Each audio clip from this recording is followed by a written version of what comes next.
تفتناز صباح الخير. شلونكم يا اهل تفتناز؟ شو اخباركم؟ انتم من بيجوا درعا حقكم علينا كبير، الانسان له ظروفه.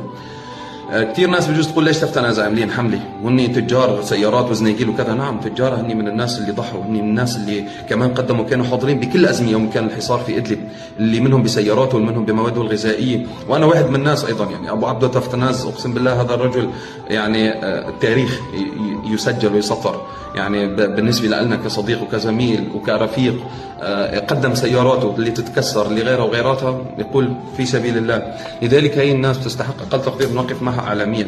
والله لو ما عندي ظرف عمل محدد يعني من قبل تحديد حمله تفتناز لكون حاضر. وانتم بتعرفوا يا اهل تفتناز، انا يوم الضراء، يوم اللي ما يكون في حدا خالص، بكون موجود اول الكل، حاضر تحت القصف تحت الموت بيناتكم، اعيش حتى حالات الدفن.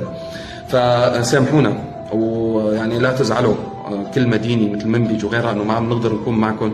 احيانا للانسان في ظروفه، احيانا في منها والله الله بيعلم، منها ظروف امنيه ومنها ظروف يعني عمل وشغل. يعني احيانا نحن بنبحث عن شغل، يعني بتريد تشتغل تتحرك نوعا ما، ما لك انت في التاجر ولا لك في الدعايات لا لك في غيرها. لهيك الانسان بده يعيش يعني. لذلك صادف هذا العمل هو 3 ايام في النصف شهر هذا، فصدفت بنفس التوقيت.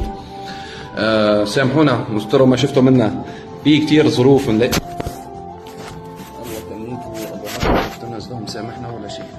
وقع الهاتف وقت الدنيا، وترى المكتب هذا لرفيقي مش مكتب اللي قاعد تبرز النار.